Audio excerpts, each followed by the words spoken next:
ഒക്കെ അടുത്തെത്താറായല്ലോ. അപ്പൊ ഇത് നമുക്ക് ഒരു പുഡിംഗ് ഉണ്ടാക്കാം. പുഡിംഗ് ഉണ്ടാക്കുന്നത് റോബസ്റ്റോളും പിന്നെ ന്യൂട്രലയും കൂടി ചേർത്തിട്ടാണ് ഈ പുഡിംഗ് റെഡിയാക്കിയിട്ട് എടുക്കുന്നത്. മെയിനായിട്ട് ഇതിലേക്ക് റോബസ്റ്റോളും വേണം, പിന്നെ ന്യൂട്രലയും വേണം, പിന്നെ ഇതിലേക്ക് കുറച്ച് പാലൊക്കെ ചേർക്കുന്നുണ്ട്. പിന്നെ ബാക്കിയുള്ള സാധനങ്ങളൊക്കെ എപ്പോഴും നമ്മുടെ വീട്ടിൽ തന്നെ ഉണ്ടാവുന്ന സാധനങ്ങളാണ്.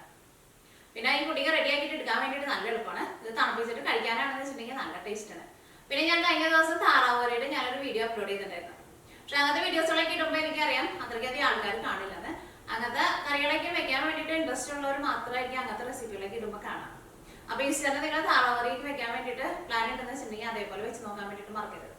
പിന്നെ ക്രിസ്മസിന് ഞാൻ വേറൊരു താറാവറി ഞാൻ അപ്ലോഡ് ചെയ്തിട്ടുണ്ടായിരുന്നു. അതും അത്രയ്ക്കധികം ആൾക്കാർ കണ്ടിട്ടുണ്ടായിരുന്നില്ല. പക്ഷെ അങ്ങനത്തെ റെസിപ്പികളൊക്കെ ഇടുമ്പോൾ കുറെ പേര് ട്രൈ ചെയ്തെന്ന് പറഞ്ഞിട്ട് ഫീഡ്ബാക്ക് അയക്കാറുണ്ട്. കാരണം കാണുന്നത് കുറവാണെങ്കിലും അത് അത്രയ്ക്ക് ഇൻട്രസ്റ്റ് ഉള്ള ആൾക്കാരായിരിക്കും അങ്ങനത്തെ വീഡിയോസിൽ കാണാം. അപ്പൊ ഈസ്റ്ററിന് നിങ്ങൾ താറാവറിക്ക് വെക്കുന്നുണ്ടെന്ന് വെച്ചിട്ടുണ്ടെങ്കിൽ അതേപോലെ ആയി ഇട്ടിട്ട് വരട്ടിയിട്ട് എടുക്കണം കേട്ടോ. നല്ല ടേസ്റ്റാണ് കഴിക്കാൻ വേണ്ടിയിട്ട്. അപ്പൊ നമുക്ക് നോക്കാം ഇതേന് റെഡിയാക്കാം. ഇനി ഇത് റെഡിയാക്കാൻ വേണ്ട സാധനങ്ങൾ എന്തൊക്കെയാന്ന് നോക്കാം. അപ്പൊ ഞാനിവിടെ ഇതേപോലത്തെ 2 റോബസ്റ്റോൾ എടുത്തിട്ടുണ്ട്. റോബസ്റ്റോൾ എടുക്കുമ്പോൾ നല്ല പഴുത്ത പഴം നോക്കിയിട്ടാണ് എടുക്കാൻ വേണ്ടിയിട്ട്. അപ്പോൾ എനിക്ക് നമ്മുടെ നാട്ടിൽ കിട്ടുന്ന റോബസ്റ്റോളത്തിന്റെ കളറ് പച്ച കളറാണല്ലോ. അപ്പോൾ ഞങ്ങൾക്ക് ഇവിടെ കിട്ടുന്ന പഴത്തിന്റെ കളർ ഇങ്ങനത്തെ കളറാട്ടോ. എനിക്ക് തോന്നുന്നു നമ്മൾ ഇന്ത്യക്ക് പുറത്തേക്ക് പോയിട്ടുണ്ടെങ്കിൽ ഇതേപോലത്തെ കളറാണ് കിട്ടുക. പക്ഷെ ടേസ്റ്റ് ഏതാണ്ട് സെയിം തന്നെയായിട്ടിരിക്കും. അപ്പോൾ അത് 2 എടുക്കാം. വേണ്ടത് ന്യൂട്രലയാണ്. ന്യൂട്രല ഞാൻ ഇതിലേക്ക് 5 ടേബിൾ സ്പൂണാണ് ചേർക്കുന്നത്. ഇനിയിപ്പോൾ നിങ്ങളുടെ അടുത്ത് ന്യൂട്രല ഇല്ലാന്ന് വെച്ചിട്ടുണ്ടെങ്കിൽ കൊക്കോ പൗഡർ ചേർത്താലും കുഴപ്പമില്ല. പക്ഷേ ന്യൂട്രല ഉണ്ടെന്ന് വെച്ചിട്ടുണ്ടെങ്കിൽ ന്യൂട്രല തന്നെ ചേർക്കാം. ന്യൂട്രലയ്ക്ക് ആയിരിക്കും കുറച്ചും കൂടി നല്ല ടേസ്റ്റ് ഉണ്ടാവുക. പിന്നെ 1/2 കപ്പ് പാല് വേണം. ഈ പാല് എടുക്കുമ്പോൾ തിളപ്പിച്ച പാലായിരുന്നാലും കുഴപ്പമില്ല, തിളപ്പിക്കാത്ത പാലായിരുന്നാലും കുഴപ്പമില്ല. പക്ഷെ തിളപ്പിച്ച പാലാന്ന് വെച്ചിട്ടുണ്ടെങ്കിൽ ചൂടാറി കഴിഞ്ഞിട്ട് വേണം കേട്ടോ എടുക്കാൻ വേണ്ടിയിട്ട്. പിന്നെ ഇതിലേക്ക് 2 ടേബിൾ സ്പൂൺ ബട്ടർ വേണം. ഞാനിവിടെ അൺസാൾട്ടഡ് ബട്ടറാണ് എടുത്തേക്കുന്നത്. ഇപ്പോൾ സോൾട്ടുള്ള ബട്ടർ ആയിരുന്നാലും കുഴപ്പമില്ല. അത് 2 ടേബിൾ സ്പൂൺ തന്നെ ചേർക്കണം കേട്ടോ. പിന്നെ ഇതിലേക്ക് കോൺഫ്ലോർ വേണം. കോൺഫ്ലോറാണ് നമ്മുടെ ഈ പുഡിങ്ങിനെ സെറ്റ് ആക്കുന്നത്. അപ്പോൾ കോൺഫ്ലോർ എന്തായിരുന്നാലും ചേർക്കണം. കോൺഫ്ലോർ ഞാൻ ഇതിലേക്ക് 1.5 ടേബിൾ സ്പൂണിന് ചേർക്കണത്. പിന്നെ വാനില എസൻസ് വേണം. അത് ഒന്നല്ലെങ്കിൽ നിങ്ങൾ ടേസ്റ്റിനനുസരിച്ചിട്ട് ചേർക്കുക. ഇനിയിപ്പോൾ നിങ്ങൾക്ക് വാനില എസൻസിൻ്റെ ടേസ്റ്റ് ഇഷ്ടമില്ല എന്ന് വെച്ചിട്ടുണ്ടെങ്കിൽ ചേർത്തില്ലെങ്കിലും കുഴപ്പമില്ല. ഇതും ഞാൻ ഇതിലേക്ക് 3/4 ടേബിൾ സ്പൂണാണ് ചേർക്കുന്നത്.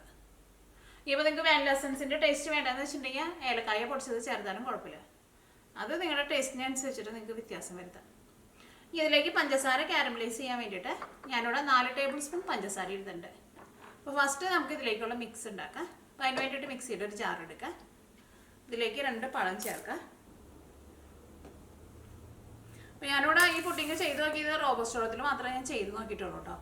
ഏത്തപ്പഴത്തിലും പൂമ്പഴത്തിലും ചെയ്താലും നല്ലതായിരിക്കും. പക്ഷേ അതിൻ്റെ അളവ് ചിലപ്പോൾ ചെറിയ വ്യത്യാസം വരും. ഇതിലേക്ക് 1/2 കപ്പ് പാല് ചേർക്കാം. ഞാനിവിടെ മെഷറിംഗ് കപ്പിലാണ് എടുത്തേക്കുന്നത്. എൻ്റെ കപ്പ് 250 ml കപ്പാണ്. ഒരു കപ്പ് എന്ന് വെച്ചിട്ടുണ്ടെങ്കിൽ 250 ml. അപ്പോൾ ഇത് 1/2 കപ്പ് ആകുമ്പോൾ 125 ml പാല്. ഇതിലേക്ക് 2 ടേബിൾ സ്പൂൺ ബട്ടർ ചേർക്കാം.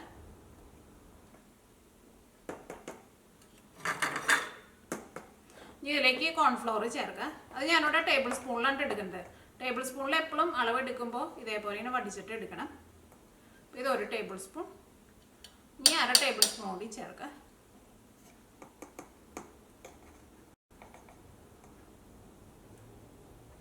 ഇപ്പോൾ ഒരു പൊടിക്ക് ഒന്ന് കൂടിയിട്ടുണ്ടെങ്കിൽ കുഴപ്പമില്ല, പക്ഷേ ഒരുപാട് കുറയരുത് കേട്ടോ. അപ്പോൾ അതുകൊണ്ട് സെറ്റായിട്ട് നമുക്ക് കിട്ടില്ല.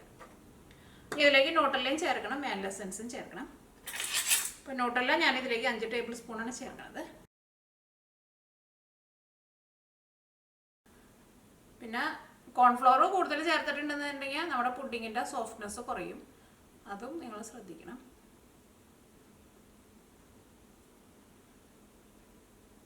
അപ്പോൾ ഇതിലേക്ക് 5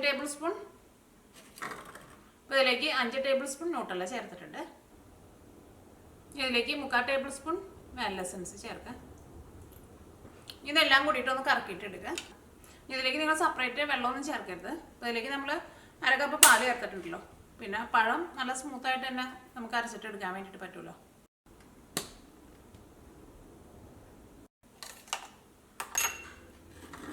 അപ്പോൾ ഇതെല്ലാം കൂടിയിട്ട് നന്നായിട്ട് അരച്ചെടുത്തിട്ടുണ്ട്. ഇപ്പോൾ നല്ലൊരു ക്രീം പോലെ ആയിട്ടുണ്ട്. നിങ്ങൾ എടുക്കുമ്പോൾ എല്ലാവരും കറക്റ്റ് അളവിൽ എടുക്കണം കേട്ടോ. അല്ലെങ്കിൽ ചിലപ്പോൾ നമ്മുടെ മിക്സിങ് ഒരുപാട് വെള്ളം പോലെ ആയിപ്പോൾ. ഇനി പഞ്ചസാര കാരമലൈസ് ചെയ്യാൻ വേണ്ടിയിട്ട് കുറച്ച് കട്ടിയുള്ള ഒരു പാൻ എടുക്കുക. ഇതിലേക്ക് 4 ടേബിൾ സ്പൂൺ പഞ്ചസാര ചേർക്കുക. അപ്പോൾ എൻ്റെ പഞ്ചസാര ഇവിടെ കുറച്ച് പൊടിയായിട്ടുള്ള പഞ്ചസാരയാണ്. വലിയ തരിയുള്ള പഞ്ചസാര ആയിരുന്നാലും കുഴപ്പമില്ല കേട്ടോ, അങ്ങനെ അലിഞ്ഞ് വരുമല്ലോ. തീ ഓണാക്കുക. ഒരുപാട് കൂട്ടി വയ്ക്കണ്ട, കാരണം കുറേ കൂട്ടി വെച്ചിട്ടുണ്ടെന്ന് വെച്ചിട്ടുണ്ടെങ്കിൽ ഈ പാത്രത്തിൻ്റെ ഉള്ളിലേക്ക് പുകയും കയറും, പിന്നെ ഈ സൈഡിലേക്ക് കരിഞ്ഞ് പിടിക്കുകയും ചെയ്യും. അപ്പോൾ ഇതേപോലെ പഞ്ചസാര ഈ പാത്രത്തിൽ ഇതേപോലെ ഒന്ന് വിടർത്തിയിടാം. ഒരു ചെറിയ തീയിലിരുന്നിട്ട് ഈ പഞ്ചസാര മെൽറ്റായിട്ട് ഒരു ഗോൾഡൻ കളറായിട്ട് വരണം. പഞ്ചസാര ചെറുതായിട്ട് വെള്ളമായി തുടങ്ങിയിട്ടുണ്ട്, അടിയിൽ നിന്ന് ഇങ്ങനെ വെള്ളമായി വരുന്നുണ്ട്. അപ്പോൾ ഫസ്റ്റ് ഇങ്ങനെ വെള്ളമായിട്ട് വരുമ്പോൾ ഗോൾഡൻ കളറായിട്ടല്ല കേട്ടോ വരാം. അത് കഴിഞ്ഞിട്ട് കുറച്ചും കൂടി നേരം ഒന്ന് ചെറിയ തീയിലിരുന്ന് ചൂടായി കഴിയുമ്പോഴായിരിക്കും ആ ഗോൾഡൻ കളറിലേക്ക് വരാം. പിന്നെ ഗോൾഡൻ കളർ വന്നിട്ട് പിന്നെ ഒരുപാട് ഡാർക്ക് ആവാൻ വേണ്ടിയിട്ട് നിൽക്കരുത്. അങ്ങനെ ഡാർക്ക് ആയിട്ടുണ്ടെന്ന് വെച്ചിട്ടുണ്ടെങ്കിൽ നമ്മുടെ പഞ്ചസാര കാരമലൈസ് ചെയ്തെടുക്കുന്നതിന് ഭയങ്കര കയ്പ്പ് രസമായിരിക്കും. സാധാരണ നമ്മൾ കേക്കൊക്കെ ഉണ്ടാക്കുമ്പോഴായിരുന്നാലും അങ്ങനെ തന്നെയാണ്, ഒരുപാട് കളർ മാറാൻ വേണ്ടിയിട്ട് വെയിറ്റ് ചെയ്യരുത്. അത് ചെറുതായിട്ട് ഗോൾഡൻ കളറായി തുടങ്ങിയിട്ടുണ്ട്. ഇതേപോലെ ഒന്ന് അങ്ങനെ ചിറ്റിച്ച് കൊടുക്കണം കേട്ടോ. ഗോൾഡൻ കളറായിട്ടുണ്ട്. കുറച്ച് പിന്നെ മുകളിൽ ഇരിക്കുന്നതാണ് ഗോൾഡൻ കളർ ആകാനുണ്ട്. ഒരു സ്പൂൺ വെച്ചിട്ട് ഒന്നാണ്ട് ഇളക്കി കൊടുക്കാം. അല്ലെങ്കിൽ ചിലപ്പോൾ അവിടെ ചെറുതായിട്ട് കട്ട പിടിച്ച പോലെ കിടക്കും, അതുകൊണ്ട് അലിഞ്ഞു കിട്ടില്ല. ഇനി ഇതിലേക്ക് ഒരു 4 ടേബിൾ സ്പൂൺ വെള്ളം ചേർക്കാം. ആ വെള്ളം ചേർത്ത വഴിക്ക് തന്നെ ഇതങ്ങോട്ട് തിക്കാവും. അത് കഴിഞ്ഞ് കഴിഞ്ഞിട്ട് അത് വെള്ളമായിക്കോളും. തീ നന്നായിട്ട് കൂട്ടി വയ്ക്കുക, തീ കുറച്ച് വയ്ക്കരുത്. വെള്ളം ഒഴിക്കുന്ന സമയത്ത് തീ നന്നായിട്ട് കൂട്ടി വയ്ക്കുക. അപ്പോൾ ഇതിലേക്ക് 4 ടേബിൾ സ്പൂൺ വെള്ളം ചേർത്തിട്ടുണ്ട്. അത് വെള്ളം ചേർത്ത വഴിക്കാണ്ട് തിക്കായിട്ടുണ്ട്. തീ നന്നായിട്ടുണ്ട് കൂട്ടി വയ്ക്കുക. അപ്പോൾ ഇതെല്ലാവരും നല്ല വെള്ളമായിട്ട് വന്നിട്ടുണ്ട്. നമുക്ക് തീ ഓക്കിക്കാം. അപ്പോൾ ഇതേപോലെ എടുക്കുമ്പോൾ കുറച്ച് വെള്ളം പോലെ എടുക്കണം, കാരണം അല്ലെങ്കിൽ വെള്ളം ചേർക്കാണ്ട് എടുത്തിട്ടുണ്ടെങ്കിൽ ഞാൻ മിക്കപ്പോഴും പുഡിങ് സെറ്റായി കഴിഞ്ഞ് കഴിയുമ്പോൾ ചിലപ്പോൾ അത് നമ്മൾ വേറെ സർവിങ് പ്ലേറ്റിലേക്ക് നമ്മൾ പകർത്തില്ലേ, അപ്പോൾ ഈ പഞ്ചസാര കാരമലൈസ് ചെയ്തത് കുറേയൊക്കെയും ആ പാത്രത്തിൻ്റെ അടിയിൽ കട്ട പോലെ ഇരിക്കും. അപ്പോൾ ഞാനിപ്പോൾ ഇവിടെ അതേപോലെ കുറച്ച് വെള്ളം പോലെയാണ് എടുത്തേക്കുന്നത്. അന്ന് ഒരുപാട് വെള്ളം പോലെയല്ല എടുത്തത്. അതിടയ്ക്ക് നമ്മൾ തീയും കൂട്ടി കുറച്ചൊക്കെ വെച്ച് കൊടുക്കണം കേട്ടോ, അല്ലെങ്കിൽ ഫുള്ള് ടൈം അങ്ങോട്ട് തീ നന്നായിട്ട് കൂട്ടി വെച്ചിട്ടുണ്ടെങ്കിൽ ഇത് ഭയങ്കര അങ്ങോട്ട് വറ്റിപ്പോലും. അപ്പോൾ ഭയങ്കര കുറച്ചേ ഉണ്ടാവുള്ളൂ. അപ്പോൾ അതിനൊരു കൃത്യം കറക്റ്റ് അളവ് ഇത്രയെന്ന് നമുക്കങ്ങോട്ട് പറയാൻ വേണ്ടി പറ്റില്ല. അത് നമ്മൾ ചെയ്യുന്ന സമയത്ത് അതനുസരിച്ചിട്ട് നമ്മളങ്ങോട്ട് വെള്ളം ചേർത്ത് കൊടുത്താൽ മതി. ഇതൊരുവിധം തിക്കായിട്ടാണ് ഇരിക്കുന്നത്, ഭയങ്കര വെള്ളം പോലെ ഇരിക്കുകയും വേണ്ട. ഇപ്പോൾ ഒന്ന് ചൂടാറി കഴിഞ്ഞാലും ഇത് കട്ടയാവാണ്ടിരിക്കും. അങ്ങനത്തെ പഞ്ചസാര കാരമലൈസ് ചെയ്ത് വേണം നമുക്ക്. പിന്നെ ഇത് സെറ്റ് ചെയ്യാൻ വേണ്ടിയിട്ട് നമുക്ക് ആ പുഡിങ് വേവിക്കുന്ന പാത്രത്തിലേക്ക് ഒഴിക്കാം.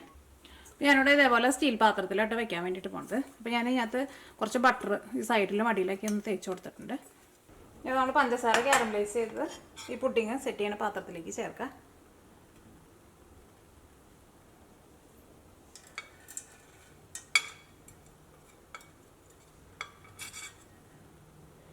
ഒരുപാട് ഭയങ്കര വെള്ളം പോലെ ഇരിക്കരുത് കേട്ടോ. ഇത് വെള്ളം പോലെയാണ് ഇരിക്കുന്നത്, പക്ഷെ നമ്മളൊന്ന് ചിറ്റി ചെയ്യുമ്പോൾ ഇതിൻ്റെ അടിയിൽ കണ്ട ഒരു ചെറിയൊരു ലെയർ പോലെ കാണാൻ വേണ്ടി പറ്റും. അതേപോലെ ഇരിക്കണം, ഭയങ്കര വെള്ളം പോലെ ആവണ്ട. ഇനി ഇതിലേക്ക് ഈ മിക്സ് ഒഴിക്കാം.